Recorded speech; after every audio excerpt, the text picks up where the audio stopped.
Good morning student. आज हम देखेंगे शीत युद्ध के कारण। शीत युद्ध का अर्थ है वो हम पहले वाली वीडियो में देख चुके हैं। शीत युद्ध के कारणों में प्रमुख कारण निम्नलिखित हैं। पहला है ऐतिहासिक कारण। ऐतिहासिक कारणों में विचारक हैं वो शीत युद्ध का कारण 1917 में रूस में जो बोल्शेविक क्रांति हुई उसी से ढूंढते हैं। 1917 की बोल्शेविक क्रांति के समय से ही पश्चिमी राष्ट्र सोवियत संघ को समाप्त करने के लिए प्रयास करने लगे। क्योंकि साम्यवाद है वो एक विश्वव्यापी आंदोलन था जिसका उद्देश्य था पूंजीवाद को समाप्त करना। ब्रिटेन ने सोवियत संघ को 1924 और अमेरिका ने 1933 में मान्यता दी। जो पश्चिमी देश थे वे साम्यवादी रूस को नाजी जर्मनी की अपेक्षा अधिक हानिकारक या अधिक खतरनाक मानते थे। इसीलिए पश्चिमी देश हिटलर को सोवियत संघ पर आक्रमण करने के लिए प्रेरित कर रहे थे। और युद्ध का प्रमुख कारणों में सैद्धांतिक और वैचारिक मतभेद। सैद्धांतिक और वैचारिक मतभेद के अंदर है दो गुट बन गए, एक पूंजीवादी विचारधारा के आधार पर और दूसरा साम्यवादी। इन्हीं विचारधारात्मक अंतर के कारण वो एक दूसरे के विरोधी हो गए और परस्पर विरोधी अभियान और घृणात्मक प्रचार। जो अमेरिका और सोवियत संघ थे वो एक दूसरे के विरुद्ध घृणात्मक प्रचार करने लगे। दूसरा विश्व युद्ध समाप्त होने के कुछ समय पहले ही सोवियत के जो न्यूज़पेपर थे उनमें अमेरिका की नीतियों की आलोचना होती, लेख प्रकाशित होते और सोवियत संघ ने एक प्रचार अभियान शुरू कर दिया अमेरिका की सरकारी और गैर सरकारी क्षेत्रों में जो वो कार्य करते थे, गतिविधि करते थे, उनकी आलोचना करने के लिए। अमेरिका में साम्यवाद के प्रभाव को बढ़ने से रोकने के लिए अमेरिका के द्वारा भी अपने न्यूज़ एजेंसी वगैरह के ऊपर इसी तरह के प्रचार अभियान शुरू किए गए। सोवियत संघ ने लो आवरण की नीति को अपनाया। लो आवरण की नीति का मतलब था कि अपने देश में अमेरिका के सिद्धांत और उनको प्रवेश नहीं करने दिया जाएगा। संदेह और अविश्वास। दोनों देशों में संदेह और अविश्वास का वातावरण था। संदेह और अविश्वास के दो कारण थे। पहला द्वितीय मोर्चे का प्रश्न और दूसरा परमाणु बम। दूसरे मोर्चे का प्रश्न क्या है? जब दूसरा विश्व युद्ध शुरू हुआ तो हिटलर ने सोवियत संघ पर आक्रमण कर दिया और सोवियत संघ को भारी जनधन की हानि पहुंचाई। सोवियत नेता स्टालिन ने अपने मित्र राष्ट्रों से यूरोप में नाजी फौज के विरुद्ध दूसरा मोर्चा खोल देने का अनुरोध किया। उन्होंने कहा भी आप भी जर्मनी पे आक्रमण करो ताकि जर्मनी सेना दो भागों में विभाजित हो जाए और वो उनको कम से कम नुकसान पहुंचाए। लेकिन रूजवेल्ट और चर्चिल महीनों तक इस अनुरोध को टालते रहे और सोवियत संघ को ये समझने में देर नहीं लगी कि अमेरिका है वो उसका अंत करवाना चाहता है और पश्चिमी देशों की आंतरिक भावना सोवियत संघ को विनिष्ट करना था, उसका नाश करना था। दूसरा है परमाणु बम। परमाणु बम से सिर्फ हिरोशिमा और नागासाकी का ही अंत नहीं हुआ वरन इसके साथ ही मित्र राष्ट्रों का जो गुट था उसका भी अंत हो गया। अमेरिका ने जब परमाणु बम बनाया तो उसके बारे में उसने ब्रिटेन को तो बताया, लेकिन उसने सोवियत संघ के साथ इस बारे में कोई विचार विमर्श नहीं किया।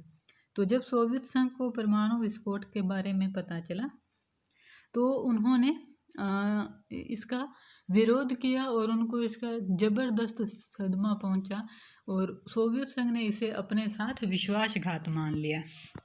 युद्धकालीन निर्णयों की अवहेलना। युद्धकालीन निर्णयों में सोवियत संघ द्वारा बाल्कन समझौते का अतिक्रमण। सोवियत संघ ने अक्टूबर 1944 में चर्चिल के पूर्वी यूरोप के विभाजन के सुझाव को स्वीकार कर लिया था।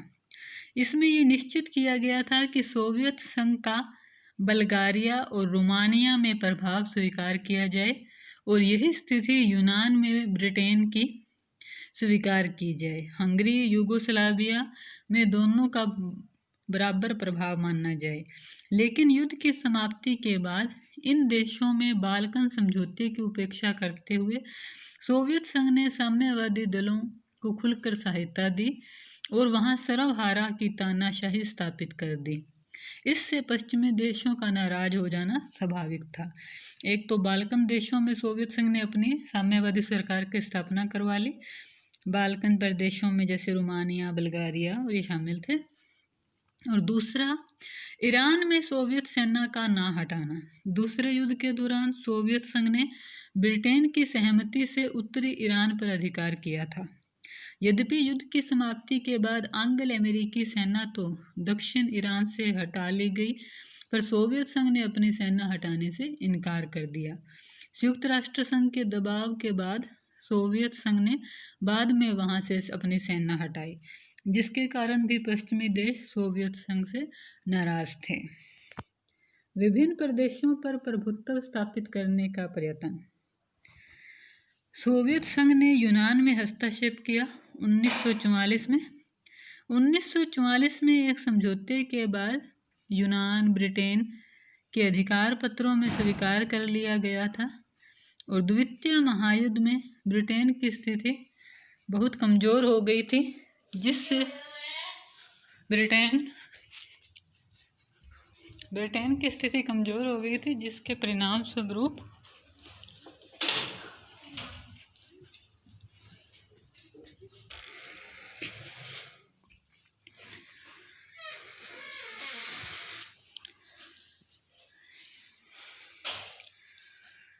ब्रिटेन ने यूनान के अपने सैनिक अड्डों को समाप्त करने की घोषणा कर दी।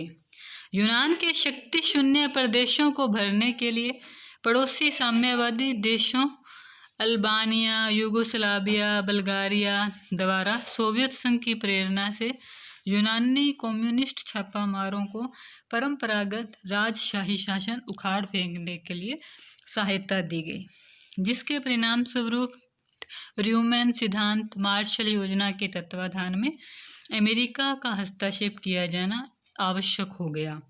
यूनान का साम्यवादी खेमे में जाना निश्चित सा ही हो गया था और टर्की में सोवियत संघ का दबाव।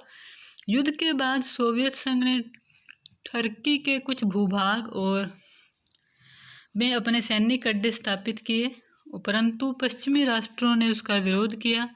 जब टर्की पर सोवियत संघ का हस्तक्षेप बढ़ने लगा तो अमेरिका ने उसे चेतावनी दे दी कि टर्की पर किसी भी आक्रमण को सहन नहीं किया जाएगा। इस कारण दोनों देशों में वैमनस्यता का वातावरण स्थापित हो गया। फिर है पश्चिमी देशों को अमेरिकी सहायता। अमेरिका के द्वारा टर्की, यूगोस्लाविया को ट्रूमैन सिद्धांत के अंतर्गत और पश्चिमी यूरोप के देशों को मार्शल योजना के अंतर्गत आर्थिक सहायता दी गई, जिसके विरोध है वो सोवियत संघ के द्वारा किया गया। और बर्लिन की नाकेबंदी। शीत युद्ध का जो सबसे ज्वलंत मुद्दा है, जो सबसे शिखर पॉइंट है, वो है बर्लिन की नाकेबंदी। सोवियत संघ के द्वारा लंदन प्रोटोकॉल का उल्लंघन करते हुए बर्लिन की नाकेबंदी कर दी गई। बर्लिन एक देश है। पश्चिमी देशों में ने सुरक्षा परिषद में सोवियत संघ की नाकेबंदी के विरुद्ध शिकायत की और इस कार्रवाई को शांति के लिए घातक बताया, जो अमेरिका के एकदम पास है, जिसमें सोवियत संघ ने अपना सैनिक अड्डा बना लिया। और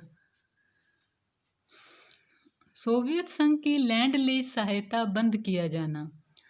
लैंड लीज एक्ट के अंतर्गत अमेरिका द्वारा सोवियत संघ को जो आंशिक आर्थिक सहायता दी जा रही थी, उससे वह असंतुष्ट तो था, क्योंकि यह सहायता बहुत ज़्यादा कम थी। किंतु इस कम आर्थिक सहायता को भी राष्ट्रपति ट्रूमैन ने दूसरे विश्व युद्ध के बाद अचानक बंद कर दिया, जिससे सोवियत संघ नाराज हो गया। हित संघर्ष या शक्ति संघर्ष। शीत युद्ध का मुख्य कारण राष्ट्रीय हितों का संघर्ष था। दूसरे विश्व युद्ध के बाद अनेक मुद्दों पर सोवियत संघ और अमेरिका के स्वार्थ आपस में टकराते थे। जैसा कि हमने देखा, जर्मनी का प्रश्न, बर्लिन का प्रश्न, पूर्वी यूरोप में साम्यवाद शासन की स्थापना आदि। इन हितों के कारण दोनों में संघर्ष होना अनिवार्य हो गया था।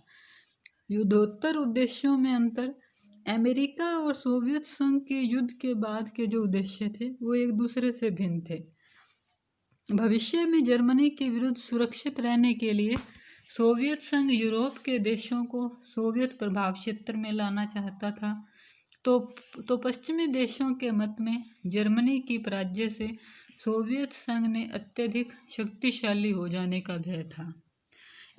यह देश सोवियत संघ के बढ़ते प्रभाव क्षेत्र को सीमित रखने के लिए आपस में एकजुट हो गए और उन्होंने सोवियत संघ को सीमित करने के लिए प्रयास करने आरंभ कर दिए। और ख्रुश्चेव, स्टालिन, ट्रूमैन, कैनेडी, जो अमेरिकी और सोवियत संघ के नेता थे, उनके वैचारिक मतभेदों ने भी शीत युद्ध को बढ़ावा दिया। इसमें व्यक्तिगत रूप से देखें तो स्टालिन और फास्टर बेलेज का जो वाक युद्ध है ये भी अहम रूप से भूमिका रखता है। कल हम देखेंगे शीत युद्ध के विभिन्न चरण।